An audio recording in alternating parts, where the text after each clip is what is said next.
Dalam agama Islam bahwa semua utusan Allah itu maksum, artinya semua tindakan para nabi dan rasul itu bersih dari kesalahan. Amalkanlah apa yang mereka lakukan hanya terbatas pada pekerjaan yang berhukum wajib dan sunnah, tidak sampai ke arah yang mubah apalagi makruh dan haram. Inilah di antara kesalahan-kesalahan Nabi Muhammad SAW. Pertama, Nabi Muhammad memberi toleransi kepada orang-orang munafik untuk tidak mengikuti perang Tabuk. Lalu Allah Subhanahu wa taala menegur beliau dalam firman-Nya, "Semoga Allah memaafkanmu. Mengapa kamu memberi izin untuk tidak mengikuti perang Tabuk sebelum jelas bagimu orang-orang yang benar atau ujur berhalangan, dan sebelum kamu mengetahui orang-orang yang berdusta?" Quran Surah At-Taubah ayat 43. Yang kedua, pada peristiwa perang Uhud, Nabi Muhammad mengalami luka-luka yang cukup parah, sedangkan orang-orang Islam banyak yang melarikan diri, sehingga beliau berkata, "Akankah selamat suatu kaum jika melakukan hal seperti itu pada nabinya?" Lalu Allah Subhanahu wa taala menegur beliau, "Tidak ada sedikit pun campur tangan dalam urusan mereka."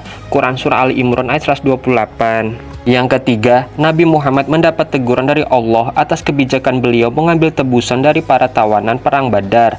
Lalu Allah berfirman yang artinya, "Tidak pantas bagi seorang nabi mempunyai tawanan sebelum ia dapat melumpuhkan musuh-musuhnya di muka bumi.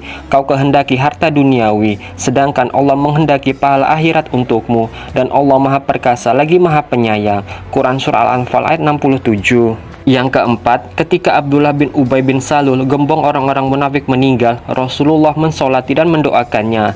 Oleh sebab itu lalu Allah menegurnya, "Janganlah sekali-kali kamu mensolati jenazah orang yang dari mereka munafik, dan janganlah kamu berdiri mendoakannya di atas kuburan mereka. Sesungguhnya mereka telah kafir pada Allah dan utusannya, dan mereka mati dalam keadaan fasik." Quran Surah At-Taubah ayat 84. Kelima, Nabi Muhammad pernah mengharamkan madu dan budak perempuannya untuk diri beliau sendiri yang sangat dihalalkan oleh Allah. Karena itu Allah menegur beliau dengan firman-Nya, "Wahai Nabi Muhammad, mengapa kamu mengharamkan sesuatu yang dihalalkan oleh Allah padamu?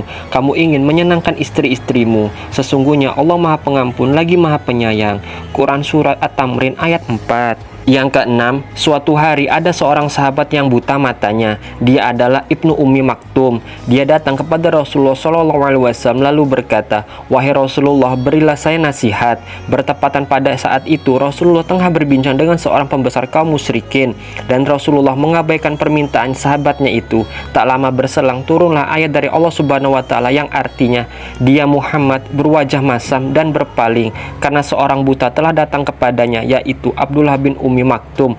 Quran Surah Abasyah ayat 1-2. Hadis riwayat Tirmizi. Wallahu a'lam bishawab.